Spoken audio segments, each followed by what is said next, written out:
características que deben de ser como algo natural en un hijo de Dios. Y lo vamos a aprender a través del mensaje a una iglesia que encontramos en el libro de Apocalipsis, y ahorita lo leímos. Si tiene su Biblia, vamos otra vez ahí, al libro de Apocalipsis. Y la verdad, este libro de Apocalipsis, yo no sé si usted ha tenido la oportunidad de leerlo o de estudiarlo, pero yo creo que es uno de los libros que refleja de forma gloriosa y de una forma tan majestuosa a nuestro Señor Jesucristo. Pero también al mismo tiempo ha sido de los libros pues más malentendidos, a veces hasta descuidado. Muchas iglesias ni lo predican como debería de predicarse. Si lo predicáramos más, de verdad que aprenderíamos tantas y tantas cosas de nuestro Señor Jesucristo que realmente no lo aprendemos en otros libros, pero aquí en Apocalipsis sí. Entonces hoy van a aprender algunas cosas que nuestro Señor Jesucristo nos enseña, y quiero decirles que para mí fue un poco complicado porque este mensaje es la segunda parte de un mensaje que yo tuve el gusto de predicar el año pasado, por ahí de octubre, noviembre, y no acabé. La verdad es que hay tanta información en el libro de Apocalipsis que la verdad no me alcanzó ese día el tiempo, y luego preparé otra segunda parte y le dije, pastor, pues cuando gustes, en año nuevo me dicen, año nuevo aviéntatela.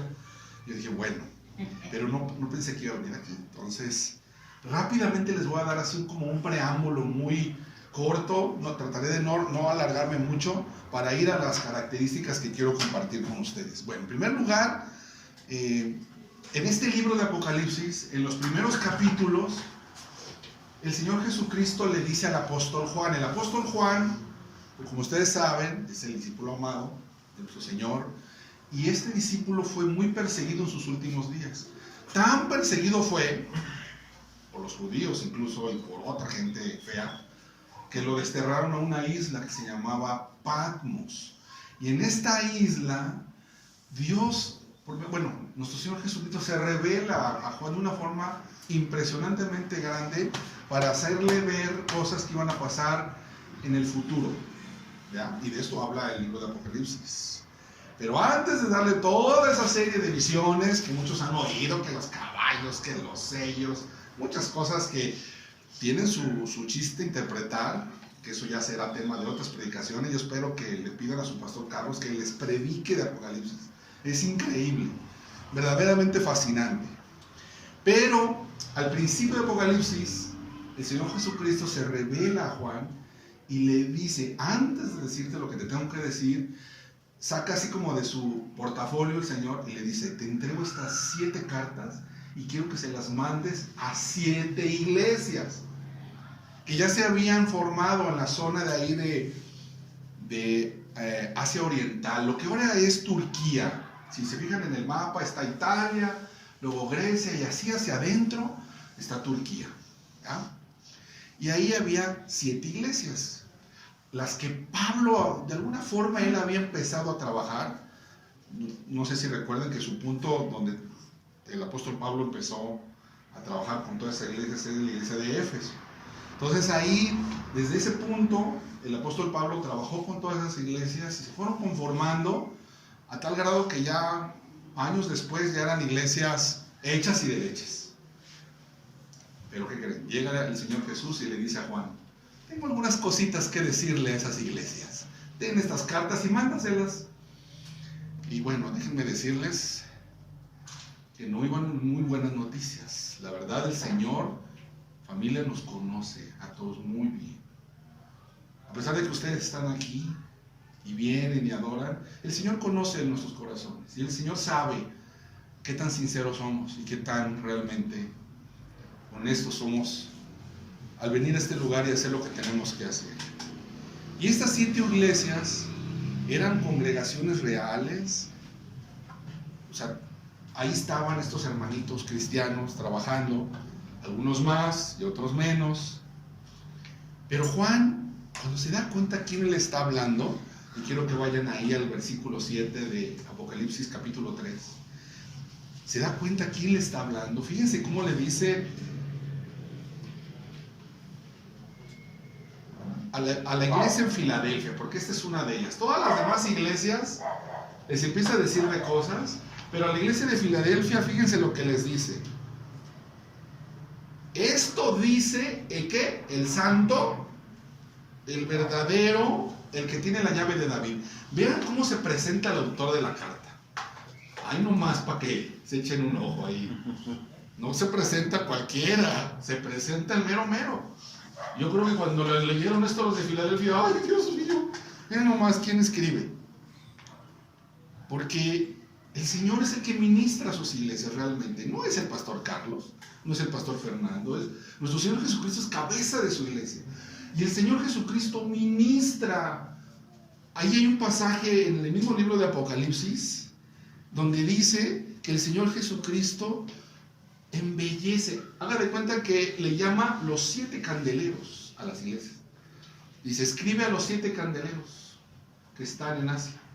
Y esos candeleros se refieren a las iglesias. Y el Señor se pasea, o sea, se dice que, dice el pasaje, que el Señor se pasea, dice, el misterio de las 7 estrellas que has visto, de los 7 candeleros, son las 7 estrellas que son las 7 iglesias, y los 7 candeleros que has visto son las 7 iglesias. Y el Señor se pasea embelleciendo los candeleros, llevando a cabo su obra de purificación. El Señor conoce perfectamente estas iglesias. Imagínense, la iglesia en Éfeso, esa es la primera iglesia que está ahí en el capítulo 2, 1, en adelante. No lo vamos a ver de cada una de ellas. Hoy me quiero concentrar solamente en Filadelfia, pero fíjense, nada más así decirle a Éfeso, ¿sabe cómo le dijo? Fríos y ortodoxos. ¿Cómo es una persona fría? Una persona que... Así hay muchas iglesias con personas frías. Dicen tener el evangelio y la palabra. Y a lo mejor lo conocen la verdad, pero se han olvidado realmente de cómo es el trato con una persona, cómo es que llega una persona, pásele, siéntese, querer a una persona. ¿No les ha tocado que cuando llega una persona y tú la saludas y la abrazas, eso es muchísimo más importante para esta persona que lo que pueda decir? Pero estos cuates eran fríos. Ah, sí, llegó esa persona, gloria a Dios. Sí. Entonces se volvieron como muy legalistas, ¿no? Imagínense, eso eran los de Éfeso. Así dice. Y luego había otra iglesia en el pueblo de Pérgamo, ahí más adelante, en el versículo 12. Fíjese, esta iglesia estaba casada con el mundo, centrada en lo mundano. Le gustaba la idolatría, la inmoralidad. Como que todas las personas acomodaban sus deseos al mundo. Ya, no estaba Jesucristo ahí, estaba una serie de personas que veían en la calle cosas así, sí, te tras para acá, para la iglesia, ¿no? No saben de iglesias que como que jalan cosas del mundo a la iglesia y quieren que ya se parezca. Así eran los de Pérgamo, donde las personas no se salen del mundo y aceptan el camino que sigue la sociedad. ¿Ya? Esos eran los de Pérgamo, y así se los dijo el Señor, ustedes son así. Y luego había otra iglesia en la asamblea de Tiatira, ahí más adelantito en el versículo 18. Era la iglesia que toleraba el pecado. Tiatira. Imagínense ya una iglesia que no tan solo acepta el pecado y ya se hace como el mundo, sino que lo tolera. Tenían así como una mujer del estilo de Jezabel. Jezabel era una mujer del Antiguo Testamento, ¿no? Y era una mujer mundana. Y esta mujer que estaba en esta iglesia de Tiatira hacía que los miembros de la iglesia hicieran cosas feas, inmoralidades, en la misma iglesia.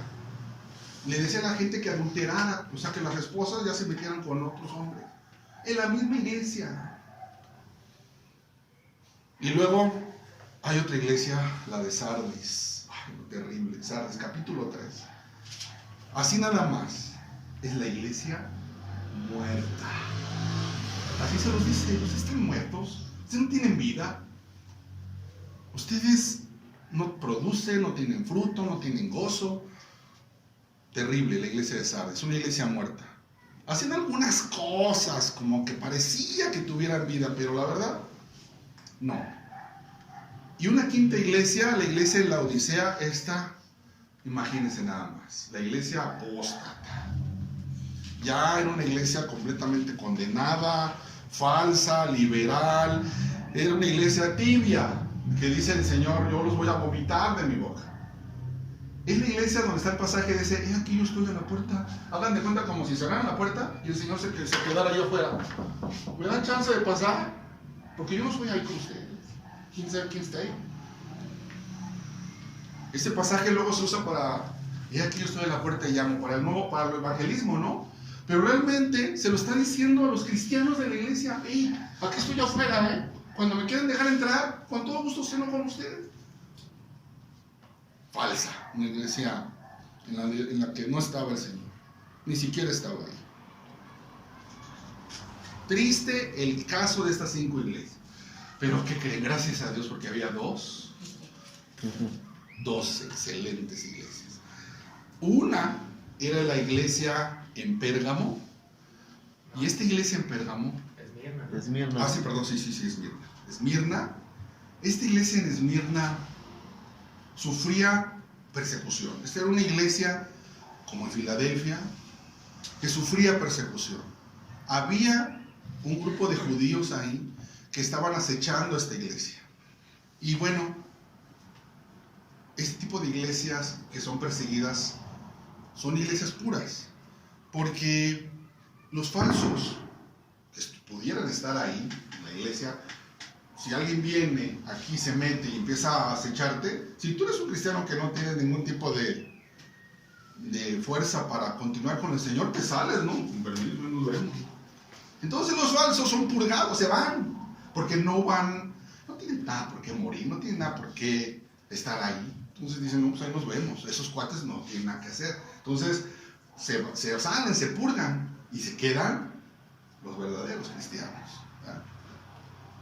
Las personas que asisten a la iglesia por motivos egoístas saldrán de ella en cuanto empiece la persecución, porque no tienen ningún tipo de interés para continuar ahí o algo por qué morir.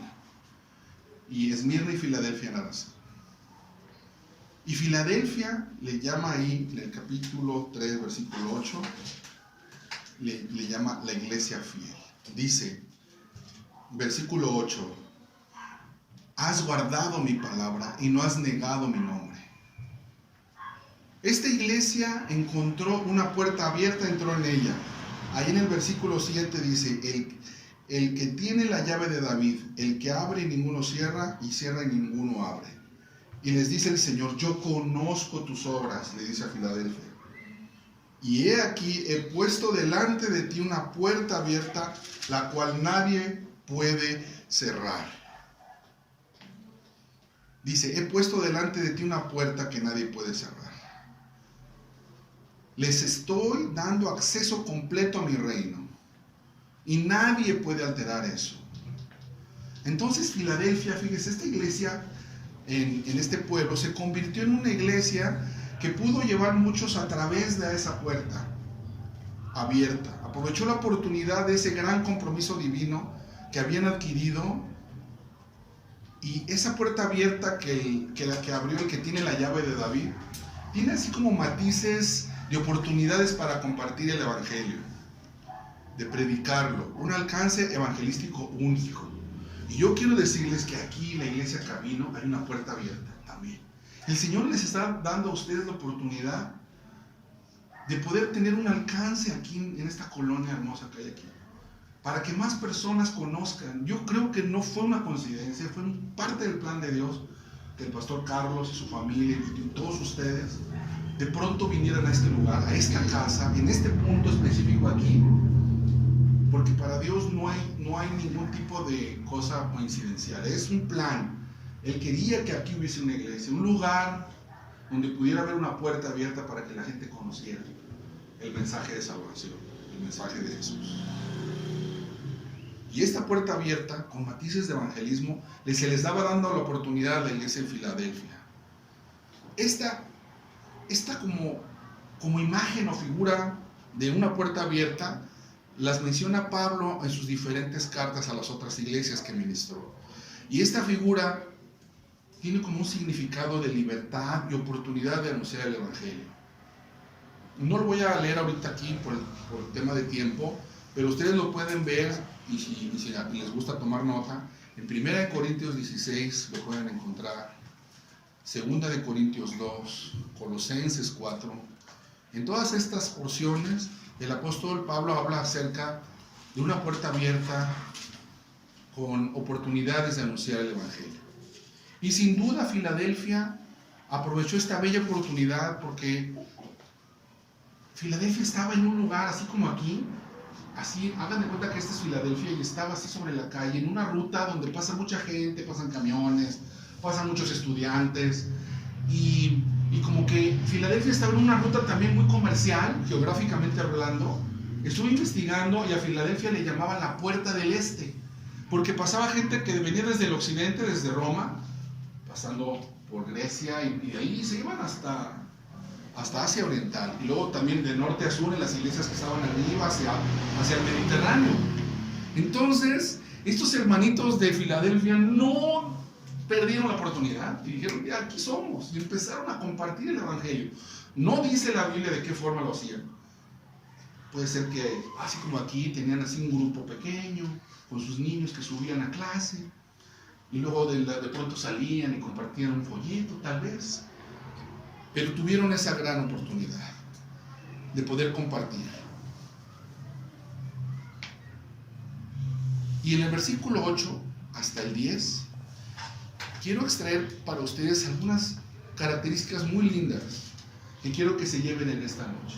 Ya vimos que estas dos iglesias, Esmirna y Filadelfia, eran muy perseguidas, las atacaban mucho. Yo no sé si aquí les ha tocado de pronto que los ataquen. No duden que de pronto pase, que de pronto quiera venir alguien a, ¿qué ustedes qué? Aquí no nos vamos a librar. Porque si somos verdaderos cristianos, la Biblia habla de que vamos a sufrir persecución. Y seguramente en algún buen día alguien va a llegar aquí a hacerla de jamón. Pero tenemos que estar preparados, ¿verdad? Y listos.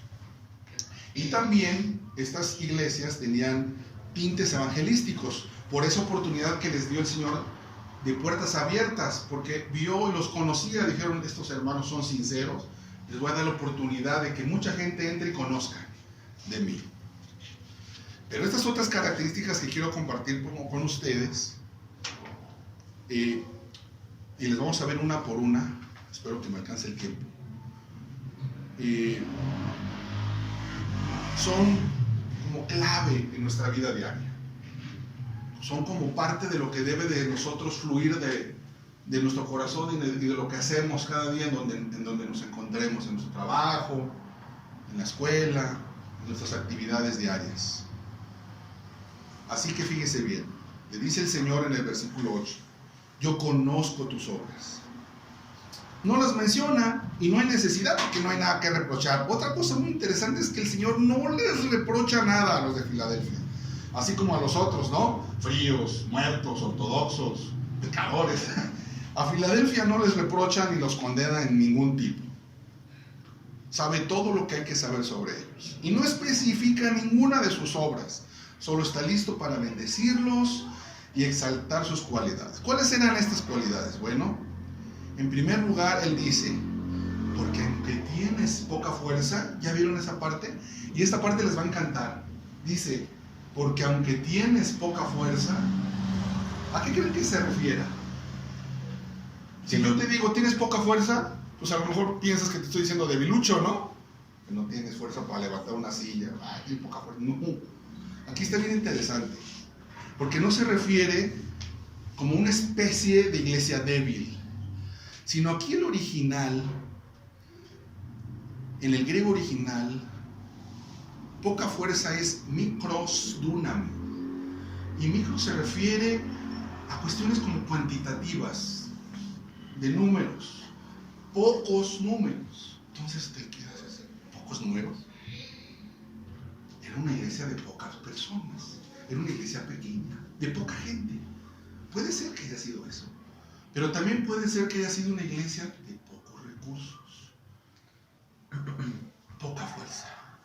Una iglesia pequeñita como esta, de pocos recursos. Yo no quiero decir nada.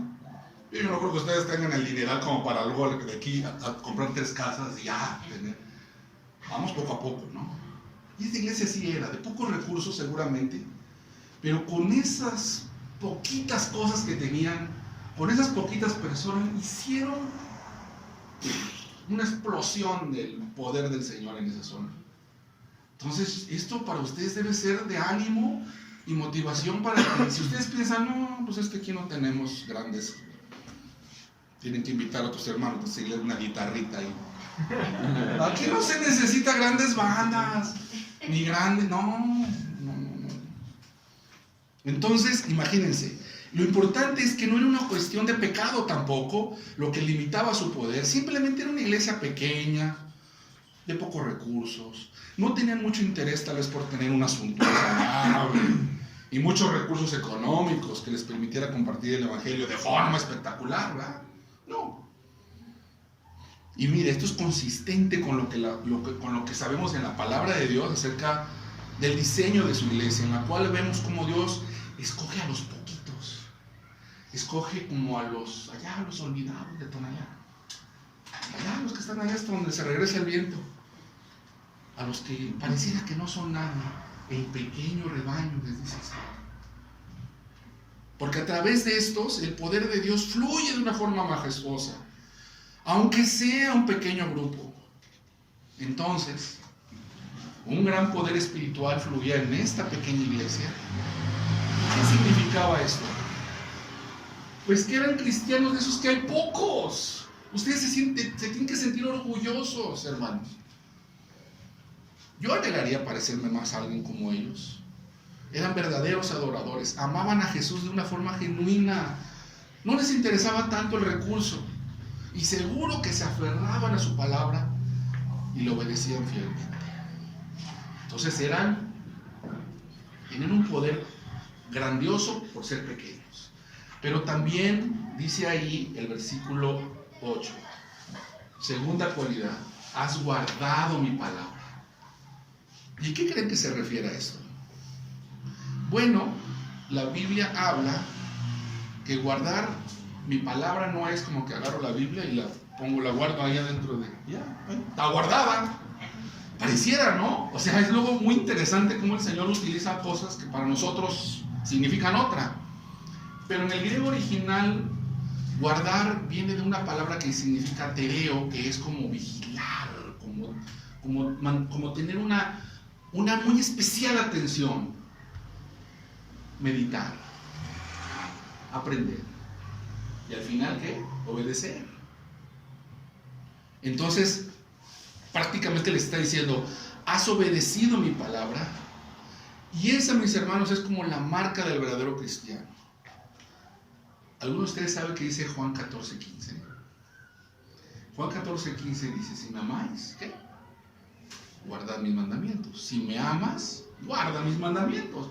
Si ustedes tienen realmente, si ustedes dicen amar a su Señor, la prueba más clara es porque obedecen su palabra. Esa es la prueba más clara y específica de decirte un verdadero cristiano y que amas al Señor, obedeciendo su palabra. Y luego, otro pasaje muy interesante, Primera de Juan 2:3. Aquí yo lo tengo atrás, se lo voy a leer. Primera de Juan 2, capítulo 3. La prueba de fuego del cristiano. Escuche. Y en esto sabemos que nosotros le conocemos si obedecemos sus mandamientos. El que dice, yo le conozco, y no obedece sus mandamientos, dice, el tal que es mentiroso, y la verdad no está en él. Pero el que obedece, otra vez aquí el tereo, pero el que obedece su palabra, en este verdaderamente el amor de Dios se ha perfeccionado. Por esto sabemos que estamos en él. Por esto estos hermanitos de Filadelfia también se caracterizaban, no tan solo por ese poder especial, por su obediencia, pero fíjese también ahí dice, al final del versículo 8, regresando a Apocalipsis, y no has negado mi nombre. Cuando tú no estás en tu vida acostumbrado a negar a alguna persona o decir de pronto que la conoces y al rato no, ya no la conozco, eres una persona que tratas de continuar adelante con esa persona o con esa actividad, en ese trabajo eres constante y estás todo el tiempo ahí, ¿qué eres? Es una persona leal, ¿no? Una persona que continúa y fiel a eso. Pues a eso les está diciendo el Señor. Estos hermanitos se caracterizaban por ser también leales. No negaron mi nombre, dice. Fueron leales porque no se doblegaron bajo la presión de la persecución. Y obviamente era por esto, ¿verdad? Volviendo al capítulo 2, verso 13 del mensaje a la iglesia en Pérgamo, fíjese lo que les dice. Yo conozco tus obras y dónde moras, donde está el trono de Satanás, pero retienes mi nombre y no has negado mi fe, ni aún en los días en que Antipas, mi testigo fiel, fue muerto entre ustedes, donde mora Satanás. Le dice a la iglesia en Pérgamo, yo conozco tus obras y dónde moras, pero retienes o te aferras a mi nombre y no has negado mi fe. Esta es una persona leal. Entonces, mire, tenían un poder especial, eran obedientes y leales. Y como veremos a continuación en los siguientes versículos, en el 9 y 10, los miembros de estas iglesias estaban bajo una presión fuerte, tanto de gentiles, de gente que no era judía, como de los mismos judíos. Y no sabemos exactamente cuál, como les decía hace rato, cuál era la estrategia de estos hermanos para poder evitar y contener esta embestida de los judíos y de los gentiles al ser atacados. Pero sin duda su obediencia, su lealtad, su perseverancia fueron muy notorias. De hecho, esa es otra de sus características. Cuarta característica. Fueron perseverantes, persistentes. Como se dice por ahí vulgarmente, aguantaron vara. Eran de esos cristianos que aguantan. No se doblegan. Mantenían su compromiso. Fíjese lo que dice el versículo 10. Por cuanto has guardado la palabra de mi paciencia, en otras palabras yo diría, como has obedecido mis mandamientos de aguantar pacientemente. Bueno, decirles esto era porque muy seguramente estaban siendo asediados y era de esperarse, porque el Señor nos dijo que íbamos a ser asediados y odiados por el mundo. ¿Recuerdan Mateo 10:22? Mateo 10:22 dice, y seréis aborrecidos de todos por causa de mi nombre. Mas el que persevere hasta el fin, este será salvo. Yo no sé si alguno de ustedes en este año 2021 se sintió así.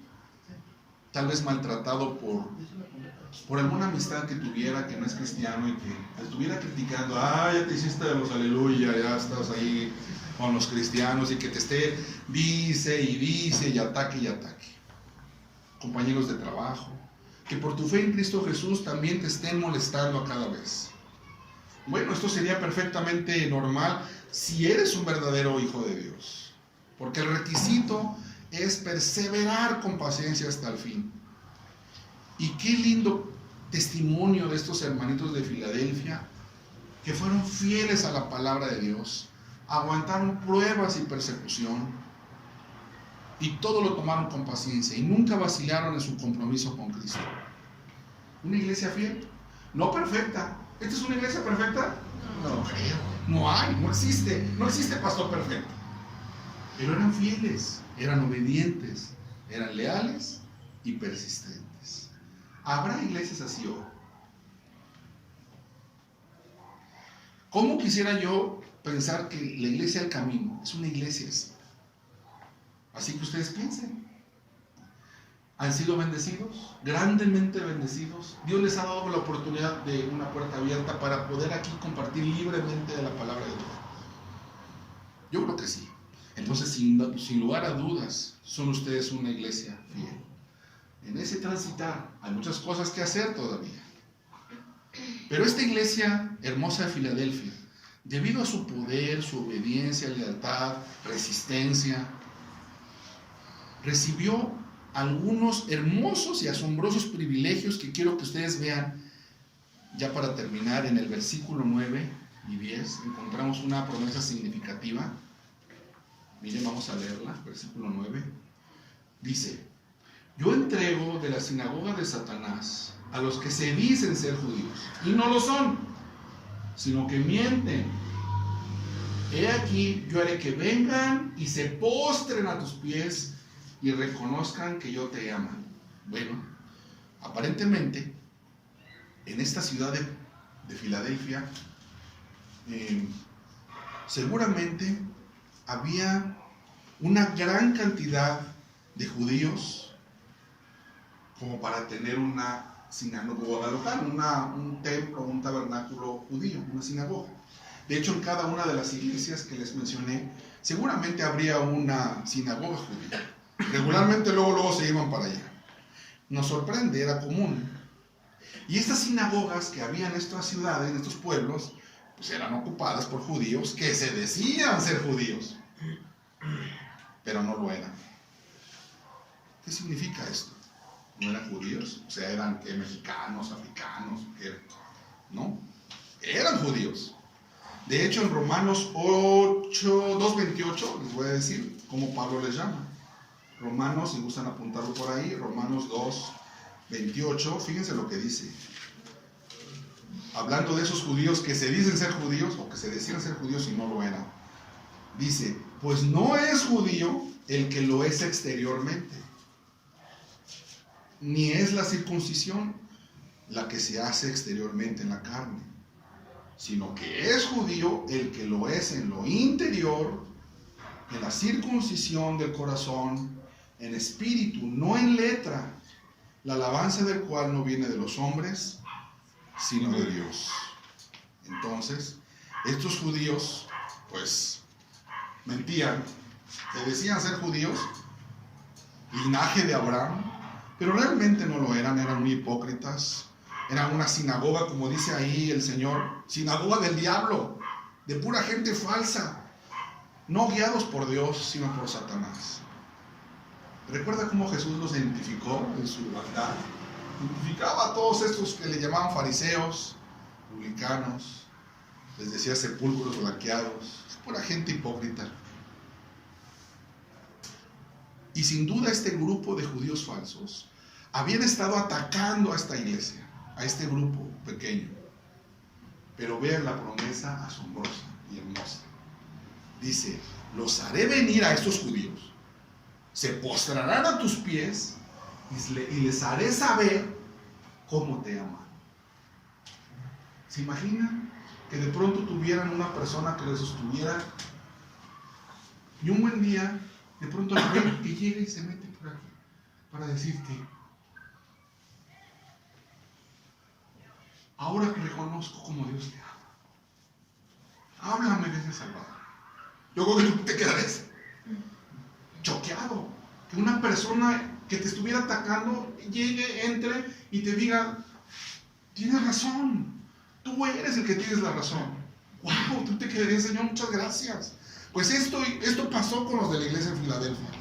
Hizo que sus perseguidores vinieran, se arrodillaran y se arrepintieran. ¿Se pueden ustedes imaginar el pueblo judío de una sinagoga postrándose ante los gentiles y aprendiendo que son a ellos a quien Dios ama? ¡Wow! O sea, la imagen de una postura así de rodillas, inclinado, es de un enemigo humillado y derrotado, la cual se asemeja mucho a la postura de los enemigos de Israel cuando se postraban derrotados y Dios les daba la victoria a los de Israel. Pero ahora como que era al revés, ahora son los judíos los que vendrían y se postrarían a sus pies. Y qué bueno, ¿no? Gracias a Dios por eso. Porque era necesario que los judíos creyeran. La salvación debía llegar a todos. Ya no Dios iba a hacer acepción de personas. Ya todos iban a creer. Entonces fíjese, lo voy a resumir así. Nuestro Señor Jesucristo, al ver la fidelidad, obediencia, lealtad, poder y persistencia de estos cristianos de Filadelfia, su iglesia fiel, abrió una puerta para dar acceso a su reino y a todas las riquezas celestiales, a todos aquellos que escucharon el Evangelio, que compartían estos cristianos. Y Dios en su gracia salvó a sus perseguidores, los mismos judíos que los perseguían. Así que yo quiero en esta tarde, noche ya, que reflexionen un poquito y piensen más allá de esta verdad, en el hecho de que nuestro Dios, a través de congregaciones pequeñitas como esta en la que ustedes vienen, Dios está abriendo la oportunidad para que más y más personas conozcan del Evangelio. A través de iglesias fieles, a todo lo largo de la historia de la iglesia, Él ha estado salvando a judíos y gentiles, y ahora llegó hasta nosotros a México. Y creo que una iglesia como la de ustedes aquí, El Camino, es prueba de ello, es prueba de ello. Gracias a Dios por lo que está haciendo en este lugar. Ustedes son una comunidad con una puerta abierta. Prediquen aquí a un Dios accesible, a un Dios amoroso. Prediquen el Evangelio de salvación, ¿verdad? Yo creo que es algo que al pastor Carlos le encantaría, saber que sus hermanos van y comparten con de nuevo la palabra de Dios. Pero ¿cómo lo podremos hacer sin estas características de carácter que tenían estos cristianos? De nada sirve que usted vaya y comparta si no lee su palabra, si no ora, si no es leal, si no es persistente. Lo primero, y todo lo demás, como dice, viene por añadidura. Y finalmente en el versículo 10 hay una promesa más. Y por la obediencia y lealtad de estos cristianos, fíjese lo que dice, versículo 10. Por cuanto has guardado la palabra de mi paciencia, dice, yo también te guardaré de la hora de la prueba que ha de venir sobre el mundo entero, para probar a los que moran sobre la tierra. En otras palabras, dice, por cuanto has ¿qué? Obedecido, ¿no? Sí. No guardado, vamos a pasarlo. Por cuanto has obedecido el ser perseverante, ¿sí? Dice, te guardaré de la hora de la prueba. ¿Y qué es esta hora de la prueba? Bueno, yo estuve tratando de investigar si en ese tiempo, esa era una zona muy volcánica y había muchos volcanes que estaban haciendo erupción seguido. Pero no hubo una catástrofe tan grande como para haber pensado que a eso se refería el Señor en estas palabras. Realmente puede ser, no lo sabemos. Pudo haberse referido a otra cosa, yo no lo encontré, pero algo interesante que encontré, porque esto es un lenguaje muy amplio, es que el pasaje podría decir algo como esto, para nosotros incluso. Por cuanto has sido un verdadero cristiano, un verdadero creyente, y has sido obediente a mi palabra, te voy a excluir de la hora de la prueba que está por venir al mundo entero, para probar a los moradores de la tierra. ¿Pero qué es esto? Puede ser algo futuro, cuando te dice te excluiré, adelante, futuro. Algo temporal, pero también angustiante, hora de la prueba. Algo inclusivo, que está por venir en el mundo entero. Y algo dirigido a los no creyentes, no a nosotros. Cuando dice para probar a los moradores de la tierra. ¿Y por qué digo no creyentes? Bueno, ahí en Apocalipsis, cuando se habla de los moradores de la tierra, es una frase que se repite hasta unas 10 veces en el libro y también se refiere a los incrédulos. Entonces, ¿qué es esto? ¿Qué es este evento futuro que viene con mucha angustia y por un tiempo breve? Y que sobreviene en el mundo entero dirigido a los incrédulos, pero no a la iglesia fiel. Yo creo que aquí el Señor nos está dando una mirada hacia el final de la historia de la redención, cuando llegue un tiempo de juicio severo sobre la tierra, un tiempo que la Biblia llama la gran tribulación. Yo no sé si han oído ustedes hablar de la gran tribulación. Bueno, ese es otro gran tema.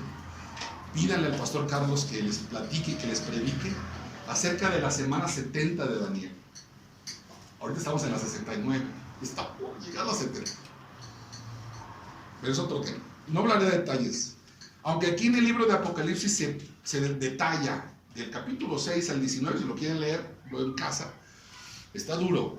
Pero del 6 al 19 habla acerca de este tiempo, de este próximo evento inminente, devastador, más allá de nuestra comprensión. Pero la buena noticia para nosotros, hermanos, para la iglesia fiel, es que nuestro Señor nos está diciendo: Dice ahí, yo te guardaré. Otra vez esta palabra de guardar. Y aquí no significa obedecer. Esta es una palabra también en griego, es tereo, pero trae otra frasecita al final de 2 letras, tereoek. Y tereoek es que yo te saco fuera. Te saco fuera, te aparto.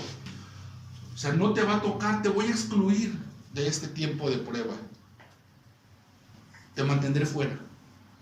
De hecho, este pasaje nos ayuda a entender el rapto de la iglesia. No sé si esa es otra cosa que ustedes conocen. El rapto de la iglesia. De pronto estamos aquí y de pronto ya no estamos. Pero este rapto es antes de este tiempo terrible que va a haber. Antes de la tribulación. Este pasaje nos ayuda a entender un poquito eso. Porque es difícil pensar que después de tantas bendiciones y promesas que hace a la iglesia en este pasaje, resulte que por ser obedientes, leales, persistentes, buenos cristianos, el Señor nos meta a la gran tribulación. Yo creo que sería algo que Él tiene, y Él podría ser, es soberano. Pero yo creo que este pasaje dice, te voy a excluir, te voy a poner fuera. Y yo estoy plenamente confiado que aquellos que somos parte de la iglesia fiel, al final seremos tereoek, excluidos de este tiempo de prueba. Qué hermoso, ¿no creen? ¿No les da a ustedes alegría y emoción y gozo el saber que no estaremos ahí? El Señor nos llevará. Y el Señor lo reafirma en el versículo 11 cuando dice, he aquí, yo vengo pronto. Vengo pronto. Y este vengo pronto no es para juicio como se lo dijo a las otras iglesias, ¿se acuerdan? La iglesia fría, la muerta, la apóstata. El Señor les dijo, vengo pronto, pero para cerrarte, para juzgarte, para condenarte. No se los dice a Filadelfia, sino más bien para sacarte. En el caso de estas iglesias que les dijo yo vengo, pero para juzgarte, no fue así como para Filadelfia. A Filadelfia se los dice para reafirmar que serán librados y puestos fuera de este tiempo. Vengo pronto a sacarte. Aférrate, dice, a lo que tienes, para que nadie te quite tu corona. Y como sabemos, las coronas son recompensas que nos aguardan, ¿sabían eso? Algún día el Señor nos va a dar recompensa y que podríamos perder. No perdemos la salvación no se pierde, pero sí podríamos perder las recompensas. El gozo de acumular recompensas por nuestra obediencia, lealtad y perseverancia. Entonces tenemos que tener cuidado, ¿verdad? Allá atrásito en 2 de Juan 8, fíjese lo que dice, miren pues ustedes mismos para que no pierdan el fruto de su trabajo, sino que reciban galardón completo. Como quien dice, está diciendo, no pierdan el tiempo en desobediencia, en andar ahí de locos. Cuiden lo que están haciendo para que su recompensa sea completa. Entonces, sin que lo diga explícitamente, esta afirmación de yo vengo pronto, podría estar indicando que seremos llevados en el rapto que se describe en la carta a los tesalonicenses. Ese es otro gran tema. ¿Qué evento más esperanzador? Cristo volverá para librar a su iglesia de la hora de la prueba. Por eso, mis hermanos, qué importante es estar preparados. Y yo les invito a que en este 2022 estén preparados, que nadie les quite su corona. No se vislumbra fácil el 2022. No va a estar tan sencillo. No lo fue para los cristianos de Filadelfia tampoco. Pero se aferraron y aguantaron, persistieron fuertemente, vislumbrando esa esperanza bendita. Y finalmente el versículo 12, una promesa múltiple, dice, al que venciere, al que venciere. ¿A quién se refiere aquí? ¿Tiene idea? A ti y a mí. Al que venciere se refiere a nosotros, no se refiere a él. Él te lo está diciendo a ti, si vences, te tengo estas promesas. Y estas promesas son las siguientes, 4 promesas. Dice, 1, yo te haré columna en el templo de mi Dios. ¿Qué significa esto? Bueno, simplemente es que vamos a vivir en el cielo para siempre. Qué hermoso, ¿no? Vamos a vivir en el cielo para siempre.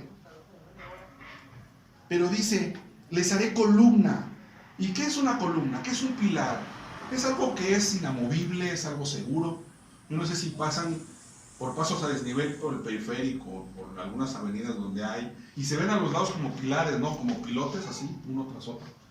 Una gran cantidad de pilotes, que esos son los que le dan al túnel la fuerza para no caer. Y tú puedes pasar por ese paso a desnivel seguro de que no va a pasar nada, porque esos pilares están puestos ahí. También antiguamente los pilares se construían en edificaciones griegas en aquel tiempo y estaban dedicadas a personas muy conocidas, famosas, honorables, y les hacían un pilar, y ese pilar se llamaba Iván, y otro pilar se llamaba Carlos, como para exaltar a estas personas honorables. Y Jesús utiliza esta figura como para darnos esa certeza de que ahí vamos a estar. Pero en segundo lugar, otra promesa dice, escribiré sobre él el nombre de mi Dios, dice el pasaje. Esto es algo así como cuando marcas un artículo con tu nombre, ¿no? Algo que sea tuyo. Estas sillas, por ejemplo, me imagino, no sé, si las prestan a otra iglesia o a otro lugar, pues les ponen su nombre, Iglesia Camino. Porque si no lo haces, ¿qué? Pues las puedes perder. Entonces mejor las marcas. Si prestas algo, le pones tu nombre para decir que es tuyo, es de tu propiedad. Entonces es esto lo que está haciendo el Señor. Va a haber un templo en el cielo, metafóricamente hablando, el cual tendrá un pilar con tu nombre, y Dios va a escribir su nombre en ti. Qué privilegio tan inmerecido, qué honroso, ¿no? Que seremos eternamente de su propiedad. Y luego dice, tendremos también el nombre de la ciudad de mi Dios, la nueva Jerusalén, la cual desciende del cielo de mi Dios. Esto indica nuestra ciudadanía eterna allá en los cielos. ¿Todos tienen aquí su INE? Sí. Y pues, ¿para qué sirve? No tan solo sirve para votar, sirve para decir, yo soy mexicano y tengo derechos, tengo privilegios por vivir en este país, y esta credencial no tan solo me sirve para votar, sino para muchas otras cosas, y que dice, yo pertenezco a México y mi ciudadanía está en México. Entonces imagínense una INE celestial. Cuando lleguen allá, el Señor, aquí está tu INE celestial. Eres ciudadano del reino, con todos los derechos y privilegios de la ciudad eterna. Y dice por último, Él escribirá sobre nosotros mi nombre nuevo. ¡Wow! ¿Cuál será tu nombre nuevo? ¿Cómo te llamas? Israel. Ese nombre padrísimo, Israel. Pues ese nombre va y ya se va a ir. ¿Cuál nombre te va a poner el Señor? ¿Quién sabe? Tal vez sea un nombre que nunca en tu vida has escuchado, pero será un nombre que abarca toda la plenitud de su eterna majestad. ¿Verdad? Y allí en el versículo 13 dice, el que tiene oído, oiga lo que el Espíritu dice a las iglesias. ¿Qué significa esto? Bueno, que este mensaje a esta iglesia va mucho más allá para nosotros, para todo el que tenga oídos espirituales. Así que mis hermanos, Filadelfia, una iglesia pequeñita, tal vez con no muchos recursos, ni perfecta, pero leal, obediente, perseverante, fiel. El Dios santo, verdadero, soberano, sabía todo acerca de esta iglesia y derramó sobre ellos bendiciones y privilegios hermosos, grandes. Les dio la oportunidad de ser esa puerta abierta al Evangelio para llevar a mucha gente a través de ella y acceder a todas las riquezas de su gracia. Esta iglesia tuvo tal impacto evangelístico que incluso sus perseguidores judíos se inclinaron y abrazaron el Evangelio que una vez persiguieron. Y para gente como esta la promesa es que serán excluidos del holocausto que se avecina. Si fue en su tiempo, bueno, que ya pasó. Pero yendo más allá, en el futuro inminente, es que los fieles escaparán de la tribulación final que sobrevendrá a este mundo. Y cuando venga el Señor, no será para juzgar, sino para recompensarnos por toda la eternidad. Así que, hermanitos, ¿qué clase de iglesia aspiran a ser en este 2022? una iglesia como Filadelfia. Yo creo que cualquiera de ustedes no les gustaría escuchar, vengo a juzgarte, vengo a condenarte, vengo a enjuiciarte. A mí no me gustaría oír eso. A mí me gustaría que mi Señor venga y decirme, vengo a honrarte, vengo a bendecir, vengo a protegerte. Pero ¿cómo lo vamos a lograr? Eso ya depende de cada uno de nosotros. Que este 2022, hermanos, sea un año en el que podamos caracterizarnos por el amor, la lealtad, la perseverancia, obediencia a su palabra. Hacer lo que nos corresponde, punto. Compartiendo el Evangelio de forma personal aquí a sus vecinos, en la medida que lo puedan hacer,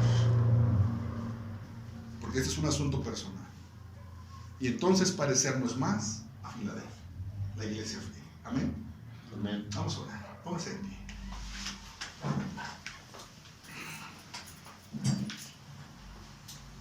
Padre Celestial, te doy muchas gracias por tu palabra. Gracias por la oportunidad que me has dado de venir a compartir con mis hermanitos aquí de Iglesia Camino. Este mensaje que tú diste a la iglesia de Filadelfia ha sido una porción muy enriquecedora. Me abruma por la riqueza de tus promesas, de tantas bendiciones, es asombroso. Y yo esperaría que mis hermanos aquí también lo perciban y te demos gracias por ello. Señor, que este año que estamos por iniciar, haz que esta iglesia Camino sea de cristianos fieles, leales, obedientes, amorosos, perseverantes, que aguanten vara en medio de una posible persecución que pudieran tener aquí. Es posible que la tengan, si no aquí, en sus vidas personales, porque el enemigo está al acecho cada día. Permíteles resistir. Permítele, Señor, que sus perseguidores, quebrantados en arrepentimiento, pongan su confianza en ti. Te suplico, Señor, que uses esta comunidad como lo has hecho con muchas otras, y que ahora en este, Señor, 2022 nos puedas usar, darnos ese privilegio, y que algún día, Señor, en tu presencia poder escuchar: buen siervo y fiel, entra en el gozo de tu Señor por toda la eternidad y goza de nuestros privilegios. Te lo suplico, Padre, en el nombre que es sobre todo nombre, de nuestro Señor Jesucristo. Amén. Amén. Dios les bendiga, hermano.